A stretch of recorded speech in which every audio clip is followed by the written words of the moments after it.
ನಮಸ್ಕಾರ ವೀಕ್ಷಕರೇ, ವಾರ್ತಾ ಭಾರತಿ ಟಾಪ್ 20 ನ್ಯೂಸ್ಗೆ ಸ್ವಾಗತ. ಇವತ್ತಿನ ಪ್ರಮುಖ ಸುದ್ದಿಗಳ ಹೈಲೈಟ್ಸ್ ನಿಮಗಾಗಿ ಇಲ್ಲಿವೆ. ಒಳ ಮೀಸಲಾತಿ ಜಾರಿಗಾಗಿ ಪರಿಶಿಷ್ಟ ಜಾತಿಯಲ್ಲಿನ ಉಪಜಾತಿಗಳ ನಿಖರ ದತ್ತಾಂಶ ಸಂಗ್ರಹಿಸೋಕೆ ಹೊಸದಾಗಿ ಸಮೀಕ್ಷೆ ನಡೆಸೋಕೆ ರಾಜ್ಯ ಸರ್ಕಾರ ನಿರ್ಧಾರ.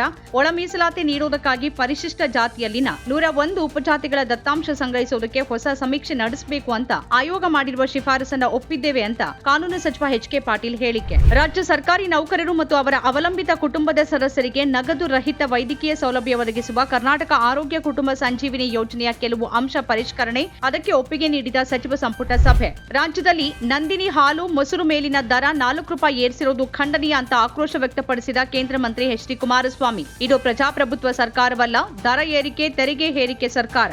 ಕರ್ನಾಟಕ ರಾಜ್ಯ ಈಸ್ಟ್ ಇಂಡಿಯಾ ಕಾಂಗ್ರೆಸ್ ಕಂಪನಿ ಕಪಿಮುಷ್ಟಿಯಲ್ಲಿದೆ ಅಂತ ಟೀಕೆ.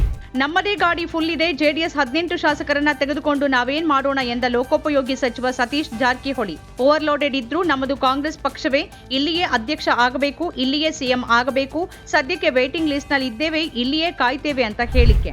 ಬಿಜೆಪಿಯಿಂದ ಉಚ್ಚಾಟನೆಗೊಂಡಿರುವ ವಿಜಯಪುರ ಶಾಸಕ ಬಸನಗೌಡ ಪಾಟೀಲ್ ಯತ್ನಾಳ್ ಬಣದ ಮುಖಂಡರಿಂದ ಪ್ರತ್ಯೇಕ ಸಭೆ. ಯತ್ನಾಳ್ ಉಚ್ಚಾಟನೆ ಮರುಪರಿಶೀಲನೆ ಮಾಡಬೇಕು, ರಾಜ್ಯಾಧ್ಯಕ್ಷರ ಬದಲಾವಣೆ ಆಗಬೇಕು ಅನ್ನೋ ನಮ್ಮ ನಿಲುವಿನಲ್ಲಿ ಬದಲಾವಣೆ ಇಲ್ಲ ಅಂತ ಪಕ್ಷದ ವರಿಷ್ಠರಿಗೆ ಪರೋಕ್ಷವಾಗಿ ಎಚ್ಚರಿಕೆ.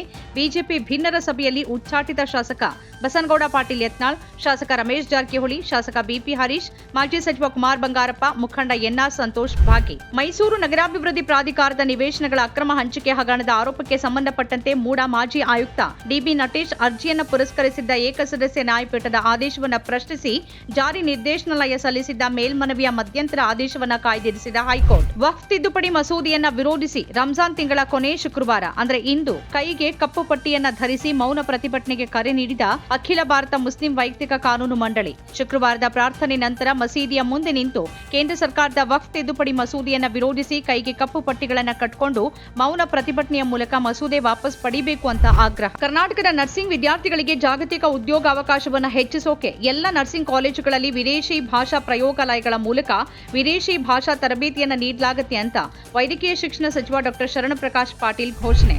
ವಿಡಿಯೋ ಕಾಲ್ ಮಾಡಿ ನಗ್ನ ಚಿತ್ರಗಳಿವೆ ಅಂತ ಸೈಬರ್ ವಂಚಕರ ಬೆದರಿಕೆಯಿಂದ ಹೆದರಿ ವೃದ್ಧ ದಂಪತಿ ಆತ್ಮಹತ್ಯೆಗೆ ಶರಣು. ಬೆಳಗಾವಿಯ ಖಾನಾಪುರ ತಾಲೂಕಿನ ಬಿಡಿ ಗ್ರಾಮದ ನಿವೃತ್ತ ರೈಲ್ವೆ ಉದ್ಯೋಗಿ 83 ವಯಸ್ಸಿನ ಡಿಯಾಗೋ ನಜರತ್, 79 ವಯಸ್ಸಿನ ಪಾವಿಯಾ ನಜರತ್ ಆತ್ಮಹತ್ಯೆ ಮಾಡಿಕೊಂಡ ದಂಪತಿ ಅಂತ ಗುರುತಿಸಲಾಗಿದೆ. ಮ್ಯಾನ್ಮಾರ್ ಮತ್ತು ಥಾಯ್ಲೆಂಡ್ನಲ್ಲಿ ಸಂಭವಿಸಿದ ಭೀಕರ ಭೂಕಂಪಕ್ಕೆ ಸಂತಾಪ ವ್ಯಕ್ತಪಡಿಸಿದ ಪ್ರಧಾನಿ ಮೋದಿ, ಭಾರತ ಎಲ್ಲ ರೀತಿಯ ನೆರವು ನೀಡೋಕೆ ಸಿದ್ಧವಿದೆ ಅಂತ ಹೇಳಿಕೆ. ಬರಲಿರುವ ತಮಿಳುನಾಡು ವಿಧಾನಸಭಾ ಚುನಾವಣೆ ವಿಭಿನ್ನವಾಗಿರಲಿದ್ದು ಈ ಬಾರಿ ಡಿಎಂಕೆ ಮತ್ತು ಟಿವಿಕೆ ಪಕ್ಷಗಳ ಮಧ್ಯೆ ಮಾತ್ರ ಸ್ಪರ್ಧೆ ಇರಲಿದೆ ಎಂದ ತಮಿಳಗ ವೆಟ್ರಿ ಕಳಗಂ ಪಕ್ಷದ ಸಂಸ್ಥಾಪಕ ಹಾಗೂ ನಟ ವಿಜಯ್ ಹೇಳಿಕೆ. ಡಿಎಂಕೆ ವಂಶ ಪಾರಂಪರ್ಯ ಆಡಳಿತ ನಡೆಸುತ್ತಿದೆ ಅಂತ ಟೀಕಿಸಿದ ಅವರು, ರಾಜ್ಯದಲ್ಲಿ ಮಹಿಳೆಯರು ಮಕ್ಕಳಿಗೆ ರಕ್ಷಣೆ ಇಲ್ಲ ಅಂತ ಕಿಡಿ. ಜೈಲಿನಲ್ಲಿರುವ ವ್ಯಕ್ತಿಯೊಬ್ಬ ಶುಕ್ರವಾರ ಬೆಳಗ್ಗೆ ಮುಖ್ಯಮಂತ್ರಿ ಭಜನ್ ಲಾಲ್ ಶರ್ಮಾ ಅವರಿಗೆ ಕೊಲೆ ಬೆದರಿಕೆ ಹಾಕಿದ್ದಾನೆ ಅಂತ ಪೊಲೀಸರಿಂದ ಮಾಹಿತಿ. ಬಿಕಾನೇರ್ ಪೊಲೀಸ್ ನಿಯಂತ್ರಣ ಕೊಠಡಿಗೆ ಕರೆ ಮಾಡಿ ಮುಖ್ಯಮಂತ್ರಿಯನ್ನ ಕೊಲ್ಲೋದಾಗಿ ಹೇಳಿದ್ದಾನೆ ಅಂತ ಪೊಲೀಸ್ ವರಿಷ್ಠಾಧಿಕಾರಿ ಕವೇಂದ್ರ ಸಿಂಗ್ ಸಾಗರ್ ಹೇಳಿಕೆ. 14 ತಿಂಗಳಲ್ಲಿ ಮುಖ್ಯಮಂತ್ರಿ ಭಜನ್ ಲಾಲ್ ಶರ್ಮಾ ಅವರಿಗೆ ಕೊಲೆ ಬೆದರಿಕೆ ಬರ್ತಿರೋದು ಇದು 4ನೇ ಬಾರಿ. ರಾಜಸ್ಥಾನ ಉಪಮುಖ್ಯಮಂತ್ರಿ ಪ್ರೇಮ್ ಚಂದ್ ಬೈರ್ವಾ ಅವರಿಗೆ ಜೀವ ಬೆದರಿಕೆ ಒಡ್ಡಿದ್ದ ಆರೋಪದಡಿ 3 ಆರೋಪಿಗಳನ್ನ ಬಂಧಿಸಲಾಗಿದೆ ಅಂತ ತಿಳಿಸಿದ ಪೊಲೀಸರು, ಆರೋಪಿಗಳು ಇಲ್ಲಿನ ಕೇಂದ್ರ ಕಾರಾಗೃಹದಿಂದ ಕರೆ ಮಾಡಿ ಬೈರ್ವಾ ಅವರಿಗೆ ಜೀವ ಬೆದರಿಕೆ ಒಡ್ಡಿದ್ದಾರೆ ಅಂತ ಅಧಿಕಾರಿಗಳಿಂದ ಮಾಹಿತಿ. ನ್ಯಾಯಮೂರ್ತಿ ಯಶವಂತ್ ವರ್ಮಾ ಅವರನ್ನ ದೆಹಲಿ ಹೈಕೋರ್ಟ್ನಿಂದ ಅಲಹಾಬಾದ್ ಹೈಕೋರ್ಟ್ಗೆ ವರ್ಗಾವಣೆ ಮಾಡಿ ಅಂತ ಅಧಿಸೂಚನೆ ಹೊರಡಿಸಿದ ಕಾನೂನು ಸಚಿವಾಲಯ. ಸರ್ಕಾರದ ಅಧಿಸೂಚನೆಯಂತೆ ವರ್ಗಾವಣೆ ಪ್ರಕಟ. ಗುರುತು ಮರೆಮಾಚೋಕೆ ಲಿಂಗತ್ವ ಅಲ್ಪಸಂಖ್ಯಾತರ ವೇಷ ಧರಿಸಿದ್ದ 6 ಮಂದಿ ಬಾಂಗ್ಲಾದೇಶದ ಅಕ್ರಮ ವಲಸಿಗರನ್ನ ದೆಹಲಿಯ ಜಹಾಂಗೀರ್ ಪುರಿ ಪ್ರದೇಶದಲ್ಲಿ ಬಂಧಿಸಲಾಗಿದೆ ಅಂತ ಪೊಲೀಸ್ ಅಧಿಕಾರಿಯೊಬ್ಬರಿಂದ ಮಾಹಿತಿ. ಯೂಟ್ಯೂಬ್ ರಿಯಾಲಿಟಿ ಶೋ ಒಂದರಲ್ಲಿ ಸೋಷಿಯಲ್ ಮೀಡಿಯಾ ಇನ್ಫ್ಲೂಯೆನ್ಸರ್ ರಣವೀರ್ ಅಲಹಾಬಾದಿ ಅವರ ಅಶ್ಲೀಲ ಮಾತು ಪ್ರಕರಣದಲ್ಲಿ ಹಾಸ್ಯ ಕಲಾವಿದ ಸಮಯ್ ರೈನಾ ಅವರು ಶುಕ್ರವಾರ ಮಹಾರಾಷ್ಟ್ರ ಸೈಬರ್ ಪೊಲೀಸರ ಮುಂದೆ 2ನೇ ಬಾರಿಗೆ ಹಾಜರಾದರು ಅಂತ ಪೊಲೀಸರ ಮೂಲಗಳಿಂದ ಮಾಹಿತಿ. ಮಹಾರಾಷ್ಟ್ರದ ಉಪಮುಖ್ಯಮಂತ್ರಿ ಏಕನಾಥ್ ಶಿಂದೆ ಅವರ ವಿರುದ್ಧ ಅವಹೇಳನಕಾರಿ ಹೇಳಿಕೆ ನೀಡಿದ ಆರೋಪದ ಮೇಲೆ ಹಾಸ್ಯ ಕಲಾವಿದ ಕುನಾಲ್ ಕಾಮ್ರಾ ವಿರುದ್ಧ ಎಫ್ಐಆರ್ ದಾಖಲು. ಈ ಪ್ರಕರಣದ ಸಂಬಂಧ ನಿರೀಕ್ಷಣಾ ಜಾಮೀನು ಕೋರಿ ಮದ್ರಾಸ್ ಹೈಕೋರ್ಟ್ಗೆ ಅರ್ಜಿ ಸಲ್ಲಿಸಿದ ಕಾಮ್ರಾ. ದೆಹಲಿ ವಿಧಾನಸಭೆ ಕಲಾಪಕ್ಕೆ ಅಡ್ಡಿಪಡಿಸಿದ ಆರೋಪದಡಿ ವಿಧಾನಸಭೆಯ ವಿರೋಧ ಪಕ್ಷದ ನಾಯಕಿ ಅತಿಶಿ ಸೇರಿದಂತೆ ಎಎಪಿ ಶಾಸಕರನ್ನ ಮಾರ್ಷಲ್ಗಳ ಸಹಾಯದಿಂದ ಸದನದಿಂದ ಹೊರಗೆ ಕಳಿಸಿದ ಸಭಾಪತಿ ವಿಜೇಂದರ್ ಗುಪ್ತಾ.